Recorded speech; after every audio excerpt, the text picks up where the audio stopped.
Abandoned on the streets without hope or shelter, she found a new chance in the compassionate gaze of strangers. When Pope Francis visited that small community, he recognized a special light in her. Witnesses watched the miracle that transformed a shattered life into a source of inspiration. A story that reminds us that no one is beyond divine redemption. Prepare for a journey of faith that will change your perspective forever. Subscribe to the channel, leave your like, and comment from where you are watching this blessing. In the small village of Maplewood Valley, where the sun mercilessly beats down on the land and the sky looks like an inverted blue ocean, a woman was found collapsed by the dusty roadside. Her fragile body, covered in rags that were once decent clothes, lay like a dry leaf forgotten by the wind. It was one of those days when the heat made the horizon shimmer, confusing the eyes of the elderly and turning the landscape into a mirage. Old John, whose calloused hands told stories of decades harvesting olives, was the first to find her. He was returning from the market mounted on his gentle mule when he spotted that motionless figure. For a moment he thought it was just another shadow cast by the ancient olive trees, the same trees that witnessed the birth of his grandparents, and perhaps would witness the birth of his great-grandchildren. "Good heavens!" he exclaimed as he approached and realized it was a real woman, and not a trick of the merciless midday light. He dismounted with difficulty from his ride. The years were already taking their toll on his aching joints, and knelt beside the stranger. Her face, although covered in road dust, held a serene beauty. She didn't seem to be older than 30, but something in her closed eyes suggested she carried the weight of many lives. "She's alive, thank heavens," he murmured in relief as he felt the woman's weak breath. With effort, he managed to place her on the mule and continued on his way home, where Teresa, his wife of 50 years, awaited him with a steaming pot of vegetable soup that nourished the soul as much as the body. Teresa asked no questions when she saw her husband arrive with that unexpected burden. In Maplewood Valley, hospitality was unquestioned. It was a commandment as old as the mountains themselves that embraced the village. With agility that defied her age, she prepared the bed of fresh straw in the small back room and helped her husband settle the stranger. "Looks like she walked through hell before reaching us," Teresa observed as she removed the worn sandals and revealed feet raw and bleeding, marked by blisters and deep cuts. With the gentleness of someone caring for a fledgling fallen from the nest, she washed those battered feet with warm water and herbs from the backyard, softly humming lullabies her grandmother had taught her. Twilight painted the sky orange when the stranger opened her eyes for the first time. They were green eyes like olives at the exact point of harvest, but empty, not of life but of memory. Startled, she tried to sit up, only to be gently restrained by Teresa's wrinkled hands. "Easy, child. You're safe now," the old woman whispered, offering her a glass of fresh well water. "What's your name?" The woman opened her mouth, but no name escaped her lips. She looked around, confused, as if the adobe walls could offer answers that her own mind denied. A solitary tear ran down her face, leaving a clean streak on her dusty skin. "I don't remember," she finally replied, her voice hoarse from disuse and thirst. "I don't remember who I am." John and Teresa exchanged worried glances. In the simplicity of their lives, they had never encountered someone who didn't know their own name. It was like standing before a book with all the pages blank, a mystery as deep as the roots of the olive trees that sustained life in the village. "We need to call her something, while her memory doesn't return," John pondered, scratching his grizzled beard. "How about hope? For that's what we should never lose, even in the darkest days." And so, without ceremonies or official records, the stranger gained a temporary name that, without anyone yet knowing, carried within it a prophecy. The days dragged on slowly on the calendar hanging on the kitchen wall, a gift from Father Michael, which featured images of the Vatican and, prominently, the serene face of Pope Francis.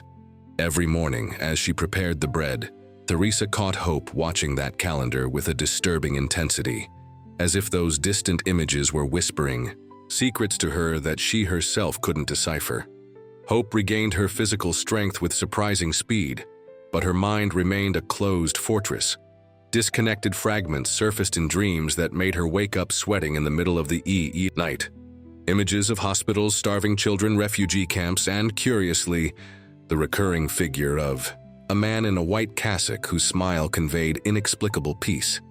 To repay their hospitality, she devoted herself to housework and fieldwork with a dedication that impressed even the most industrious.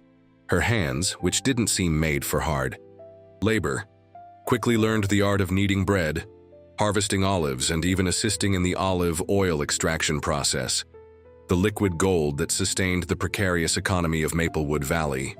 "I've never seen anyone learn so fast," John commented to friend Samuel, as they watched Hope precisely separate the ripe olives from the green ones. "It's as if her hands hold memories that her head has forgotten." What no one knew was that, when everyone was asleep, Hope quietly went out to the backyard and, under the silent witness of the stars, wept. They weren't tears of physical pain, but of that deeper suffering of someone who looks within and finds only a bottomless abyss. Who was she? Where did she come from? Why did her heart race every time she looked at the calendar with the Pope's image as if she recognized an old friend? "Why have you forsaken me in this desert, Lord?" she murmured to the sky, unsure if she believed in this Lord she addressed or if she was repeating words that inhabited some forgotten corner of her memory. Maplewood Valley faced the worst drought in 5 decades. The wells, one after another, succumbed to the dryness, surrendering to the relentless sun. The olive trees, traditionally hardy, began to show the first signs of defeat. Yellowed, leaves fell prematurely, announcing the possibility of a miserable harvest.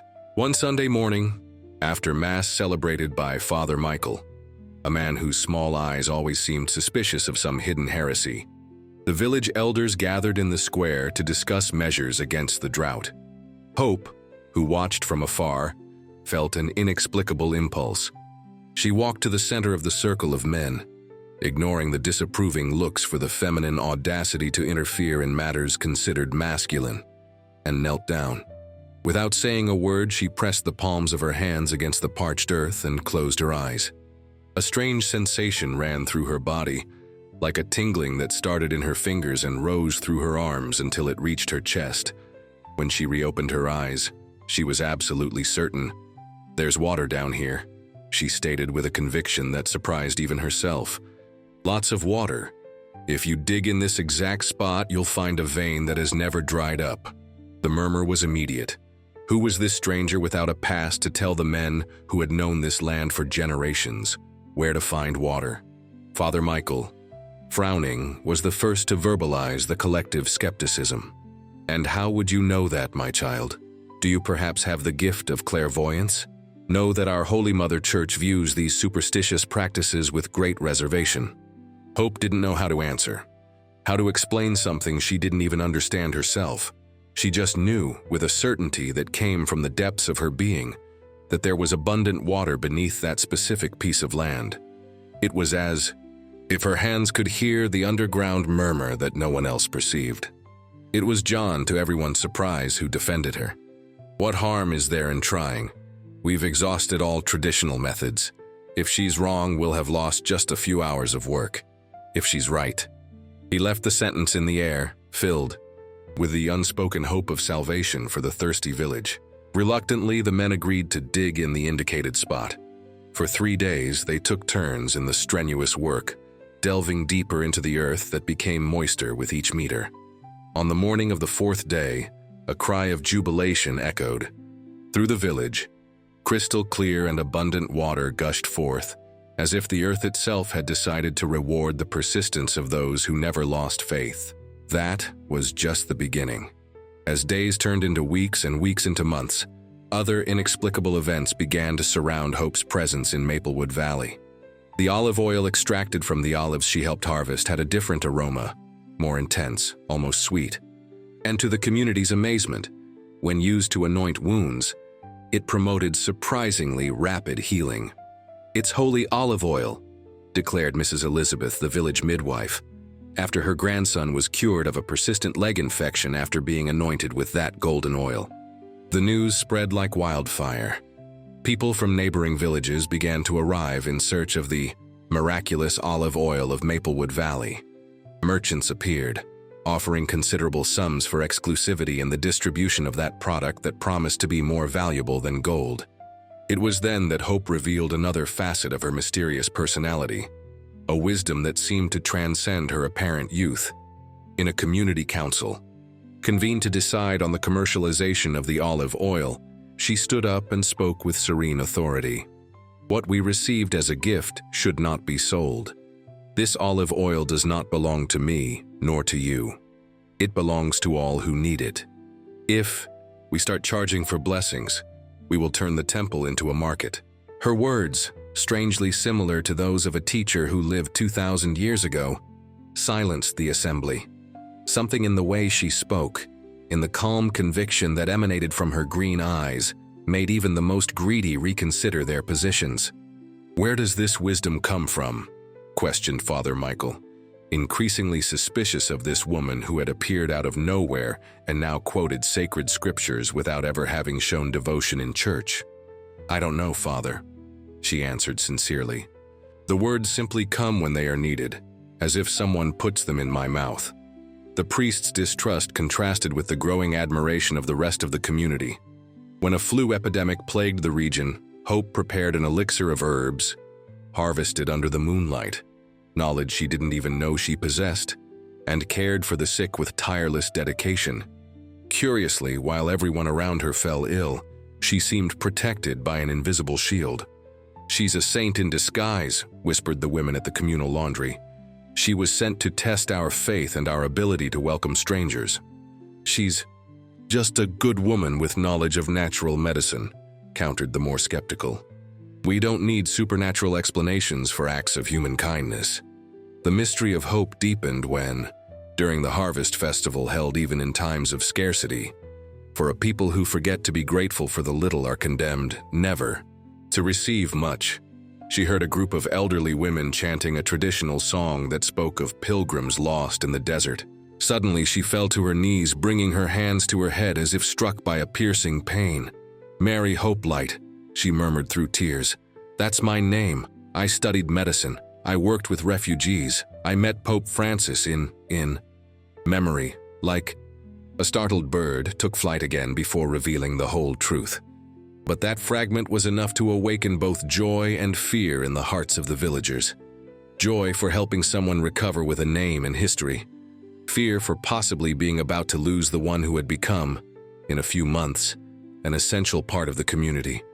"Now that you're starting to remember who you are you going to leave us?" Teresa asked one night, as they prepared bread together for the next day. There was a poorly disguised sadness in the old lady's voice, who had found in Hope's, now Mary Hope's, presence a daughter she never had. "How could I leave those who welcomed me when I myself didn't know who I was?" she replied, embracing the one who had been more than a hostess, had been the embodiment of compassion in its purest form. "Besides, there are still more questions than answers in my mind." That same night, while everyone slept, Mary had a vivid dream. She saw herself in a private audience with Pope Francis, whose gentle face smiled at her with familiarity. "Do not be afraid to recognize your calling, daughter," he said in the dream. "Sometimes we need to lose ourselves to find the greater purpose of our lives." She woke up startled, with the feeling that it was not just a dream, but a true memory trying to emerge from the deep well of oblivion. Had she met the Pope personally? Was it possible? Why did that paternal figure seem to be the key to the locked chest of her memories? The 8th month since her arrival in Maplewood Valley brought a climatic twist as unexpected as it was dramatic. After more than a year of relentless drought, torrential rains poured down on the region. The sky, which for so long had denied its waters, now unleashed them mercilessly, turning initial gratitude into concern. The streams, long dry, overflowed furiously. The hillsides, weakened by the prolonged drought, began to give way under the weight of the saturated water. The village, built partially in the lowlands, found itself threatened by landslides and floods. It was at this moment of imminent chaos that Mary Hope revealed another surprising facet, a leadership ability that emerged naturally, as if she had been trained for crisis situations. With serene authority, she organized the young people into teams, some to build containment barriers with sandbags, others to dig drainage channels, still others to evacuate the elderly from the most vulnerable houses. Make a V formation. Like migratory birds, she instructed, positioning herself at the front line. This way we divide the force of the current. The men, who under normal circumstances would hesitate to follow a woman's orders, obeyed without question. There was something in her voice, in her eyes, that inspired absolute confidence. They worked incessantly for 2 days and 2 nights, soaked to the bone with mud up to their knees, but united by a purpose greater than any social convention. When the waters finally receded and the sun timidly shone again, between scattered clouds the result was in sight. While neighboring villages counted devastating losses, Maplewood Valley remained standing, with minimal damage to structures and no lives lost. "How did you know what to do?" asked the mayor, a corpulent man whose authority had always emanated more from his physical stature than from his leadership ability. "I worked in disaster zones before," Mary replied, surprising herself with the clarity of the memory that surfaced. "Mozambique, Philippines, Haiti, places hit by floods and earthquakes, part of an international medical team coordinated by the Vatican."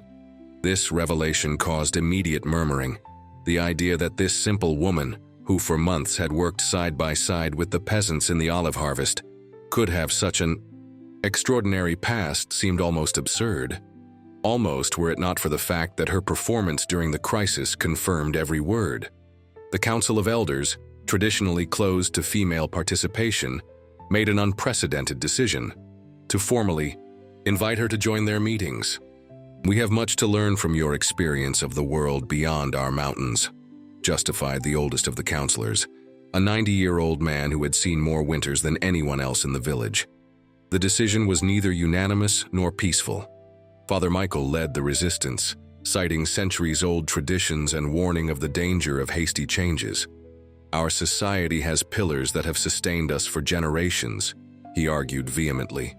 "Allowing a stranger, however well-intentioned she may seem, to alter our structures is like removing stones from the foundation of a building.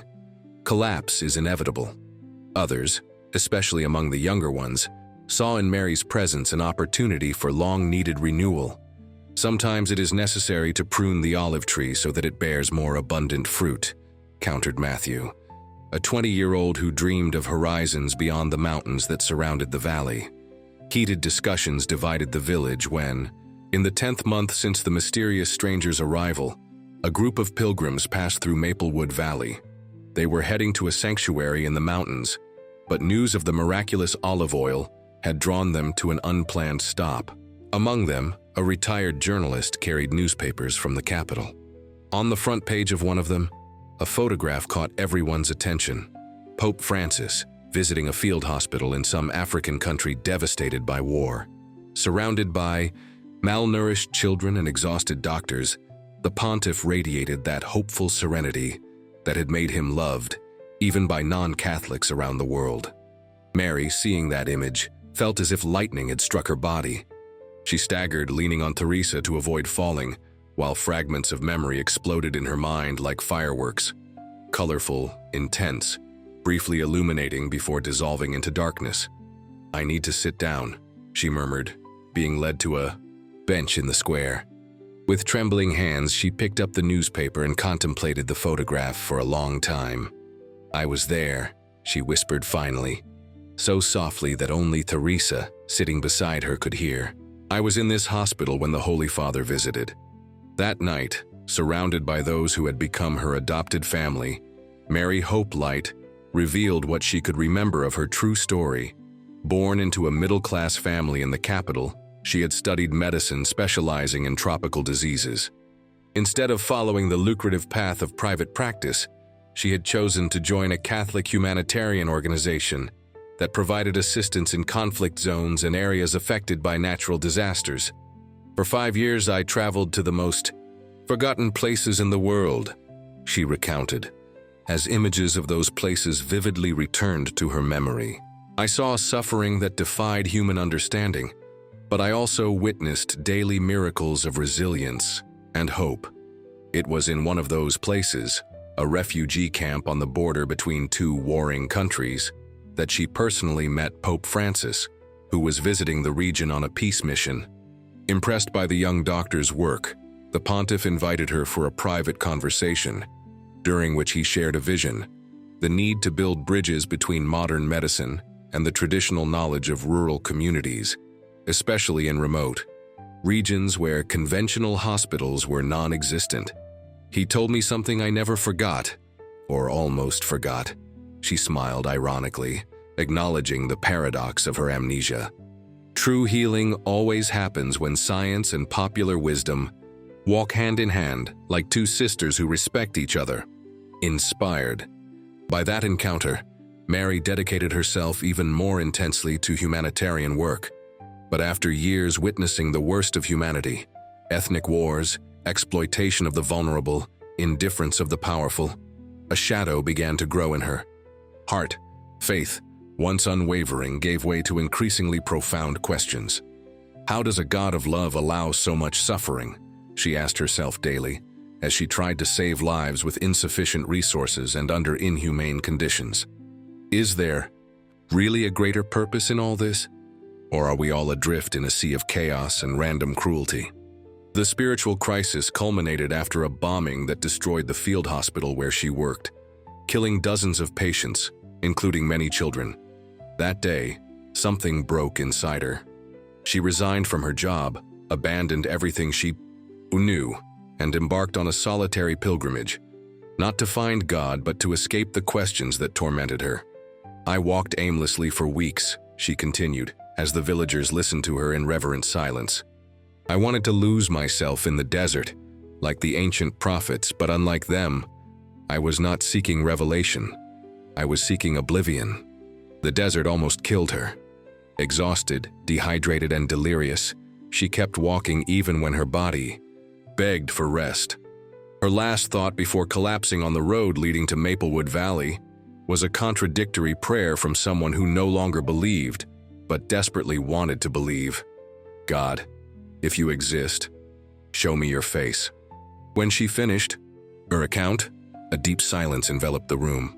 It was as if each person present needed time to digest the extraordinary journey of the one they considered, until a few hours before, just a kind stranger who had earned a place in their community. Father Michael was the first to break the silence, but his tone no longer carried the usual distrust. If you allow me the observation, daughter, it seems to me that God answered your prayer in an unexpected way. You asked to see the divine face, and he showed you not one, but dozens of faces, each person in this village who welcomed you when you needed it most. The priest's words, surprisingly poetic for someone usually so pragmatic, deeply touched Mary's heart.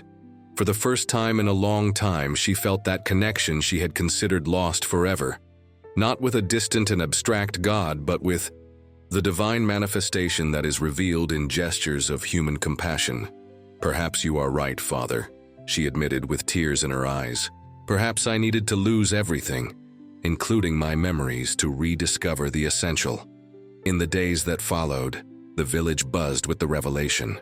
Some saw in Mary's story a divine sign. She had been sent specifically to Maplewood Valley to transform that forgotten community into an example of renewal. Others, more pragmatic, saw simply the result of an extraordinary coincidence, albeit equally meaningful. The invitation to join the Council of Elders was unanimously confirmed, with even Father Michael recognizing the value of her experience and wisdom. It seemed that Mary had finally found her place, an unlikely synthesis between her cosmopolitan past and the present rooted in the peasant traditions of that remote valley. But destiny, or providence, as the more religious in the village preferred to say, still held a twist in store. In the 11th month after her arrival, Laura, Father Michael's 16-year-old daughter, was stricken with a mysterious illness. It began with high fevers and rapidly progressed to a state of semi-consciousness, with red spots spreading all over her body. The regional doctor, who visited Maplewood Valley only once a month, was traveling to more distant villages. Home remedies traditionally effective for common ailments proved powerless against this unknown malady. It was with visible reluctance that Father Michael, on the third day of Laura's illness, knocked on the door of the house where Mary lived, with John and Teresa. Priestly pride struggled against paternal despair in his face contorted by anguish. "I need your help," he admitted, barely managing to pronounce the words. "Laura is dying and I don't know who else to turn to." Without hesitation, Mary accompanied him to the rectory, where the young girl burned with fever, murmuring disjointed words. One look was enough for the doctor to recognize the symptoms. It was a rare tropical disease transmitted by mosquitoes that she had encountered during her work in equatorial regions. "How is this possible?" exclaimed the priest. "Laura has never left this region." "Mosquitoes travel in goods, clothes, vehicles," Mary explained as she carefully examined the patient. "With climate change, diseases that were once limited to the tropics are appearing in temperate regions. Conventional treatment for that ailment required specific medications, unavailable in that remote place." Without alternatives, Mary resorted to what she had learned both in her medical training and in her experience with traditional communities around the world, a combination of knowledge that she now saw as complementary, not contradictory. "I need certain plants," she announced, listing species that grew on the higher slopes, "and the special olive oil we produced this year." While young volunteers climbed the hills in search of the rare herbs, Mary prepared compresses with the olive oil, applying them to the girl's temples and chest. At the same time, she improvised a cooling system with damp cloths to combat the alarming fever. For 7 days and 7 nights, she did not leave the patient's side. When fatigue threatened to overcome her, she sustained herself with sips of the bitter tea that Teresa religiously prepared every 3 hours. The villagers took turns in prayer vigils in the small chapel, some reciting the rosary, others simply holding lit candles, symbols of the hope they refused to abandon. At dawn on the 8th day, when the first ray of sunlight filtered through the window cracks and touched Laura's pale face, the young girl opened her eyes. They were clear, free from the feverish haze that had clouded them for a week. Her lips, once parched, sketched a weak but genuine smile. "I had such a vivid dream," she whispered to Mary, who almost collapsed with relief upon realizing that the patient had regained lucidity. "I dreamed of Pope Francis." Father Michael, who had been dozing in a nearby chair, awoke at those words and quickly approached. "What did you say about His Holiness?" he asked, more intrigued than surprised. "He came to me while I was lost in a dark and scary place," Laura recounted, with surprising clarity for someone who had just emerged from such a serious illness. "He told me it wasn't my time to leave, that I needed to come back because my testimony would be important." Then he pointed to a bright path where Dr. Mary was waiting for me, holding out her hand. The priest and Mary exchanged perplexed glances. How could the girl have dreamed so specifically of the pontiff, whom she had never seen personally? And how could she know about the connection between Mary and the Pope, if this had only been revealed after Laura was already unconscious? "There are mysteries that we are not meant to fully unravel," commented the priest, visibly moved. "Just accept them with humility and gratitude." To everyone's surprise, especially Mary's, he knelt before her and kissed her hands. The same hands that for a week had applied compresses, prepared medicines, and tirelessly monitored his daughter's vital signs. "Forgive me for having doubted you, your gifts, your presence among us," he pleaded, with tears streaming down his aged face. "I was a modern Pharisee, so attached to the letter of the law that I couldn't see the spirit that gives life." Laura's recovery was rapid and complete. "Miraculous," whispered the elders, although Mary insisted on attributing the success to the combination of medical knowledge, natural remedies, and the young girl's extraordinary will to live. What no one could deny, however, was the transformative impact that episode had on the community. Father Michael, once a stern guardian of traditions, became an enthusiastic defender of a spirituality more open to dialogue with different forms of knowledge. The tension between old and new, which had divided the village, gave way to a synthesis that honored roots while embracing possibilities of renewal.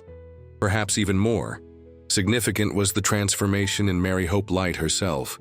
The doctor who had abandoned her faith after witnessing unspeakable horrors, rediscovered, in the unlikely circumstances of a peasant village almost forgotten by the world, what she had sought throughout her life, a purpose that transcended both scientific materialism and religious dogmatism. Perhaps the function of science is not to disprove miracles, she reflected aloud, while walking with Teresa among the olive trees reborn after the rains, but to help us recognize the everyday miracles that go unnoticed by less attentive eyes. Exactly 1 year after being found unconscious on the dusty road, Mary received a letter. The envelope, delivered by a special messenger who had made a considerable journey to Maplewood Valley, bore the official seal of the Vatican, the unmistakable insignia of crossed keys on a yellow and white background. With trembling hands, she opened the envelope before the entire community gathered in the square. The silence was so dense that one could hear the rustling of olive leaves in the wind. "Dear Dr. Mary Hope Light," began the letter, written on letterhead with the distinctive handwriting she immediately recognized. "After months of fruitless searching, when many already considered you among those who had returned to the Father's house, a series of providential coincidences, which I prefer to call by their true name, manifestations of divine grace, have led us to your current whereabouts." The author of the letter was Pope Francis himself, in a personal tone that blended pontifical authority with the paternal gentleness that had made him known worldwide. He expressed his joy at discovering that Mary was alive and apparently reconnected with her deepest vocation. "Your sudden disappearance caused us great concern, especially considering the state of hopelessness in which we last saw you," the missive continued. "We understand now, however, that what seemed like an escape may have been, in reality, a calling, a necessary period in the desert, as so many before you have experienced in the history of faith." The most surprising part of the letter came next, a formal invitation for Mary to lead a new project of the Holy See, an initiative aimed at isolated rural communities, combining modern medical assistance with the valorization of local traditional knowledge. The pilot project would be implemented precisely in the Maplewood Valley region, in recognition of the work she was already doing there. "Consider this invitation not as a break with the life you have built in this community that welcomed you," concluded the pontiff, "but as an expansion of the good you already do. As I once told you, in very different circumstances, true healing happens when we walk with one foot in science and the other in the wisdom of peoples." When she finished reading, Mary couldn't hold back her tears. They were not tears of sadness or joy alone, but of that complex emotion that accompanies moments of revelation, when the apparently disconnected fragments of life finally form a comprehensible mosaic. "It's as if everything has a purpose," she murmured, looking at the faces that surrounded her. Faces that, a year ago, were completely foreign to her and now constituted her world, her family chosen by the heart. Every step, every fall, every doubt. John, whose eyes also glistened wet under his thick eyebrows, was the first to speak. "So are you going to leave us to return to work with the Holy Father?" The question, although formulated without accusation, carried the collective fear of losing the one who had become the beating heart of the community. To everyone's surprise, Mary shook her head emphatically. "You didn't understand, Mr. John? The project will be based right here, in Maplewood Valley. The Pope is not calling me back to the world. He is bringing the world to us, to learn what we have built together." The gradual understanding of what that meant spread like concentric waves. The small valley, traditionally isolated by the imposing mountains, would become a center of reference, a model to be replicated in other remote regions of the world. The olive oil with healing properties, the water conservation techniques developed after the floods, the harmonious integration between conventional medical practices and traditional knowledge, everything would be documented, studied, and shared. "Maplewood Valley on the world map," exclaimed the mayor, already glimpsing political and economic implications that his pragmatic mind could not ignore. "It's not about fame or recognition," Mary gently corrected. "It's about sharing blessings, Remember what we decided about the olive oil. What we received freely, we must freely give. In the months that followed, the small village witnessed remarkable transformations. A modest but well-equipped clinic was built with Vatican resources, allowing regular medical care not only for the residents of Maplewood Valley, but also for neighboring communities. A water collection and distribution system, inspired by the emergency techniques implemented during the floods, guaranteed sustainable supply even during periods of drought. Most significant, however, were the transformations invisible to the eyes, the renewal of community spirit, the respectful dialogue between tradition and innovation, the rediscovery of a spirituality rooted in practical compassion and not just in rituals. Each person, in their own way, felt part of something larger than themselves. As for Mary Hopelight, she found in that unlikely circumstance the balance she had sought throughout her life, between science and faith, between rationality and mystery, between the doctor trained in prestigious universities and the healer who had learned to listen to the wisdom of the earth. The crisis of faith that had led her to the physical and spiritual desert did not completely disappear. There were still nights when the old questions visited her dreams, bringing echoes of the suffering witnessed in refugee camps and war zones. The difference is that now she did not flee from those questions. She faced them with the humility of someone who understands that some answers are only revealed in the very act of continuing to walk, one day after another, serving those who cross our path.